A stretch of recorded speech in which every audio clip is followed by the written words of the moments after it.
ಮಠ ಮಧ್ಯಾಹ್ನ ಜ್ಯುವೆಲರಿ ಶಾಪ್ಗೆ ನುಗ್ಗಿದವರು ಓನರ್ ತಲೆಗೆ ಗನ್ ಪಾಯಿಂಟ್ ಇಟ್ಟಿದ್ರು. ಜಸ್ಟ್ ಅರ್ಧ ಗಂಟೆಯಲ್ಲಿ ಬಂಗಾರದ ಭಂಡಾರವನ್ನೇ ಲೂಟಿ ಮಾಡಿದವರು ರಾಜಾರೋಷವಾಗಿ ರಸ್ತೆಯಲ್ಲಿ ನಡ್ಕೊಂಡು ಹೋಗಿದ್ದಾರೆ.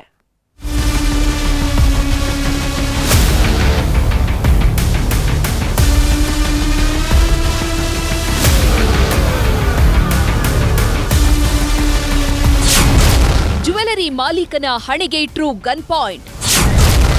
ಕೈಕಾಲು ಕಟ್ಟಿದ್ರು, ಬಾಯಿಗೆ ಟೇಪ್ ಸುತ್ತಿ ಚಿನ್ನ ಕದ್ರು.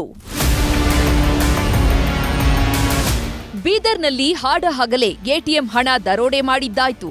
ಮಂಗಳೂರಲ್ಲಿ ಬ್ಯಾಂಕ್ಗೆ ನುಗ್ಗಿ ಚಿನ್ನಾಭರಣ ಕದ್ದಿದ್ದಾಯ್ತು. ವಿಜಯಪುರದಲ್ಲಿ ಕೆಜಿ ಬಂಗಾರ ಕದ್ದವರಿಗೆ ಕೆಡ್ಡ ತೋಡಿದ್ದು ಆಯ್ತು. ಈಗ ಕಲಬುರಗಿಯಲ್ಲಿ ಖದೀಮರ ಗ್ಯಾಂಗ್ ಭರ್ಜರಿ ಬೇಟೆಯಾಡಿದೆ. ಮಾಲಿಕ್ ಜ್ಯುವೆಲರಿ ಶಾಪ್ಗೆ ನುಗ್ಗಿದ ಖದೀಮರು ಕೆಜಿ ಬಂಗಾರ ಕದ್ದಿದ್ದಾರೆ. ಇದಾಗಿ 24 ಗಂಟೆ ಆಗ್ತಿದ್ದಂತೆ ಎಕ್ಸ್ಕ್ಲೂಸಿವ್ ಸಿಸಿಟಿವಿ ಫುಟೇಜ್ಗಳು ನ್ಯೂಸ್ 18ಗೆ ಲಭ್ಯವಾಗಿದೆ.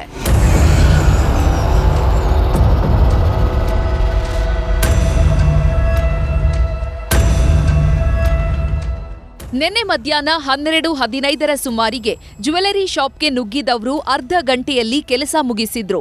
ಮೊದಲು ಸಿಸಿಟಿವಿ ವೈರ್ ಕಟ್ ಮಾಡಿದವರು ಡಿವಿಆರ್ ಆಫ್ ಮಾಡಿದ್ದಾರೆ. ನಂತರ ಮಾಲೀಕನ ಕೈಕಾಲು ಕಟ್ ಹಾಕಿ ಬಾಯಿಗೆ ಟೇಪ್ ಸುತ್ತಿದ್ರು. ಬಳಿಕ ಓನರ್ ಹಣೆಗೆ ಗನ್ ಇಟ್ಟು ಕೋಟಿ ಮೌಲ್ಯದ ಬಂಗಾರ ಕದ್ದಿದ್ರು.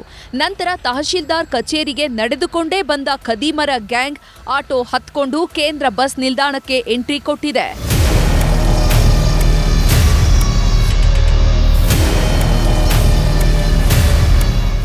ಪ್ರಕರಣದ ತನಿಖೆಗಿಳಿದ ಪೊಲೀಸರು ದರೋಡೆಕೋರರ ಬಂಧನಕ್ಕೆ 5 ವಿಶೇಷ ತಂಡ ರಚಿಸಲಾಗಿದೆ. ಆರೋಪಿಗಳು ಹೊರರಾಜ್ಯಕ್ಕೆ ಹಾರಿರುವ ಅನುಮಾನ ಇರೋದ್ರಿಂದ ಮಹಾರಾಷ್ಟ್ರ, ಆಂಧ್ರ ಮತ್ತು ತೆಲಂಗಾಣ ಗಡಿ ಪ್ರದೇಶದಲ್ಲಿ ಖಾಕಿ ಪಡೆ ಹುಡುಕಾಟ ನಡೆಸ್ತಿದೆ. ಒಟ್ನಲ್ಲಿ ಸಾವಿರಾರು ಜನ ಓಡಾಡೋ ಜಾಗ ಮಠ ಮಧ್ಯಾಹ್ನದ ಹೊತ್ತು ಬೇರೆ.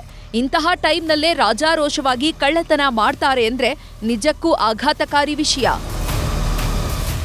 ಅರುಣ್ ಕುಮಾರ್ ಕದಂ, ನ್ಯೂಸ್ 18 ಕಲಬುರಗಿ.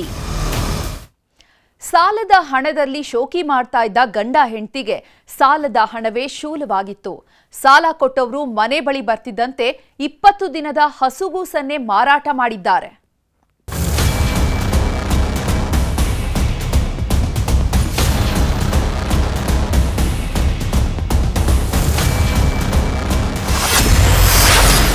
ಮೈ ತುಂಬಾ ಸಾಲ, ಮಗುವನ್ನೇ ಮಾರಿದ ಅಪ್ಪ ಅಮ್ಮ. ಮಕ್ಕಳು ಆಗ್ಲಿ ಅಂತ ಅದೆಷ್ಟೋ ಮಂದಿ ಗುಡಿ ಗೋಪುರಗಳನ್ನ ಸುತ್ತಾಡ್ತಾರೆ. ಹತ್ತಾರು ಹರಕೆ ಹೊತ್ಕೊಂಡು ಕಂಡ ದೇವರ ಮುಂದೆ ಕಣ್ಣೀರಿಟ್ಟು ಬೇಡಿಕೊಳ್ತಾರೆ. ಕಷ್ಟ ಬೇಗಿರಲಿ, ಸಿರಿತನ ಬೇಗಿರಲಿ, ಕರುಳ ಕುಡಿಗೆ ಸಣ್ಣದೊಂದು ನೋವು ಸೋಕದಂತೆ ನೋಡ್ಕೊಳ್ತಾರೆ. ಕೆಲವರು ತಮ್ಮ ಜೀವನವನ್ನೇ ಮಕ್ಕಳಿಗೆ ಮುಡಿಪಿಡ್ತಾರೆ. ಆದ್ರೆ ಈ ಸ್ಟೋರಿ ಸ್ವಲ್ಪ ಡಿಫರೆಂಟು. ಹೆತ್ತವರು ಮಾಡಿಕೊಂಡ ಸಾಲಕ್ಕೆ ಏನೂ ಅರಿಯದ ಕಂದಮ್ಮನನ್ನ ಕಂಡೋರ ಕೈಗಿಟ್ಟಿದ್ದಾರೆ. 20 ದಿನದ ಹಸುಗೂಸನ್ನ ಮಾರಾಟ ಮಾಡಿ ತಮ್ಮ ಸಾಲ ತೀರಿಸೋದಕ್ಕೆ ನಿಂತಿದ್ದಾರೆ. ಉತ್ತರ ಕನ್ನಡ ಜಿಲ್ಲೆಯ ದಾಂಡೇಲಿ ನಿವಾಸಿ ವಸೀಮಾ ಹಾಗೂ ನಜೀರ್ ಮಾಡಿರೋ ಘನಂದಾರಿ ಕೆಲಸಕ್ಕೆ ಏನ್ ಹೇಳಬೇಕು ಒಂದು ಗೊತ್ತಾಗ್ತಿಲ್ಲ. ಸಣ್ಣ ಪುಟ್ಟ ಕೆಲಸ ಮಾಡಿಕೊಂಡು ಜೀವನ ಸಾಗಿಸ್ತಿದ್ದವರು ಮೈ ತುಂಬಾ ಸಾಲ ಮಾಡ್ಕೊಂಡಿದ್ರು. ಸ್ಥಳೀಯ ಸಂಘ ಸಂಸ್ಥೆಗಳ ಜೊತೆಗೆ ಮೀಟರ್ ಬಡ್ಡಿಗೂ ಹಣ ಪಡೆದಿದ್ರು. ಸಿಕ್ಕಲ್ಲೆಲ್ಲ ಲಕ್ಷಾಂತರ ರೂಪಾಯಿ ಸಾಲ ಮಾಡಿಕೊಂಡಿದ್ದರಿಂದ ಸಾಲ ಅನ್ನೋದು ಪೆಟ್ಟದಷ್ಟು ಬೆಳೆದು ನಿಂತಿತ್ತು. ಸಾಲ ಕೊಟ್ಟವರು ಎಷ್ಟು ದಿನ ಅಂತ ಸುಮ್ನಿರ್ತಾರೆ ಹೇಳಿ? ಇತ್ತೀಚೆಗೆ ಮನೆ ಮುಂದೆ ಬಂದು ಕಾಟ ಕೊಡೋದಕ್ಕೆ ಶುರು ಮಾಡಿದ್ರು.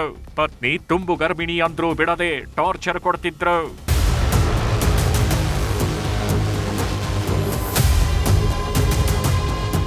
ಇಪ್ಪತ್ತು ದಿನದಿಂದ ನಸೀಮಾಗೆ ಗಂಡು ಮಗು ಹುಟ್ಟಿತ್ತು. ಒಂದು ಕಡೆ ಮಗು ಹುಟ್ಟಿದೆ ಅನ್ನೋ ಖುಷಿ, ಇನ್ನೊಂದ್ ಕಡೆ ಸಾಲಗಾರರ ಕಾಟ. ಹೀಗಾಗಿ ದಿಕ್ಕು ತೋಚದಂತಾದ ದಂಪತಿ ಮಗುವನ್ನೇ ಬಂಡವಾಳ ಮಾಡಿಕೊಂಡಿದೆ. ತಮಗೆ ಪರಿಚಯವಿರೋ ಬೆಳಗಾವಿಯ ನೂರ್ ಅಹಮದ್ ಎಂಬಾತನಿಗೆ ಮಕ್ಕಳಿರ್ಲಿಲ್ಲ. ಹೀಗಾಗಿ ಅವರಿಗೆ 3 ಲಕ್ಷ ರೂಪಾಯಿಗೆ ತಮ್ಮ 20 ದಿನದ ಮಗುವನ್ನ ಮಾರಾಟ ಮಾಡಿದ್ರು. ಇದಾದ ಸ್ವಲ್ಪ ದಿನಕ್ಕೆ ಸ್ಥಳೀಯ ಅಂಗನವಾಡಿ ಕಾರ್ಯಕರ್ತೆ ಮನೆಗೆ ಬಂದು ಮಗು ಬಗ್ಗೆ ಮಾಹಿತಿ ಕಲೆ ಹಾಕ್ತಿದ್ರು. ಈ ವೇಳೆ ಮಗು ತೋರಿಸಿ ಅಂತಿದ್ದಂತೆ ಅಸಲಿ ಸತ್ಯ ಬಯಲಾಗಿದೆ. ಕೂಡಲೇ ಪೊಲೀಸರಿಗೆ ವಿಷಯ ತಿಳಿಸುತ್ತಿದ್ದಂತೆ ಮಗುವನ್ನ ರಕ್ಷಿಸಿ ಮಕ್ಕಳ ಕಲ್ಯಾಣ ಸಮಿತಿಯಲ್ಲಿ ಬಿಟ್ಟಿದ್ದಾರೆ. ಸಂಘಗಳಲ್ಲಿ ಮೀಟರ್ ಬಡ್ಡಿಯವರ ಹತ್ರ ಎಲ್ಲೂ ಸಾಲ ಮಾಡಿಕೊಂಡು ಸಾಲ ತೀರಿಸಲಿಕ್ಕೆ ಆಗದೇ ಇರುವ ಸ್ಥಿತಿಯಲ್ಲಿ ತನ್ನ ಹೊಟ್ಟೆಯಿಂದ ಹುಟ್ಟಿದ ಕರುಳನ್ನು ತಾಯಿ ಮಾರಾಟ ಮಾಡ್ತಾಳಂದ್ರೆ ಅವಳ ಕಷ್ಟ ಎಷ್ಟು ದೊಡ್ಡದಿರ್ಬೋದು. ಅದಕ್ಕಾಗಿ ನಾನು ಸಮಾಜದಲ್ಲಿ ಎಲ್ಲ ಮಹಿಳೆಯರಿಗೆ, ನನ್ನ ಅಕ್ಕ ತಂಗಿಯರನ್ನು ತಿಳ್ಕೊಂಡು ನಾನು ಹೇಳ್ತೀನಿ, ಸಾಲಕ್ಕೆ ಬಲಿ ಆಗಬೇಡ್ರಿ, ಹಾಸಿಗೆ ಇದ್ದಷ್ಟು ಕಾಲು ಚಾಚ್ರಿ, ನಿಮ್ಮ ಬದುಕು. ತಂದೆ ತಾಯಿ ಅಂದ್ರೆ ತಮ್ಮ ಜೀವವನ್ನೇ ತೆಗೆದು ಮಕ್ಕಳನ್ನ ಸಾಕ್ತಾರೆ. ಆದ್ರೆ ಇವರು ಮಾತ್ರ ತಾವು ಮಾಡಿಕೊಂಡ ಸಾಲಕ್ಕೆ ಮಗುವನ್ನೇ ಮಾರಾಟಕ್ಕಿಟ್ಟಿದ್ದು ಮಾತ್ರ ದುರಂತ. ದರ್ಶನ್ ನಾಯರ್, ನ್ಯೂಸ್ 18 ಕಾರವಾರ.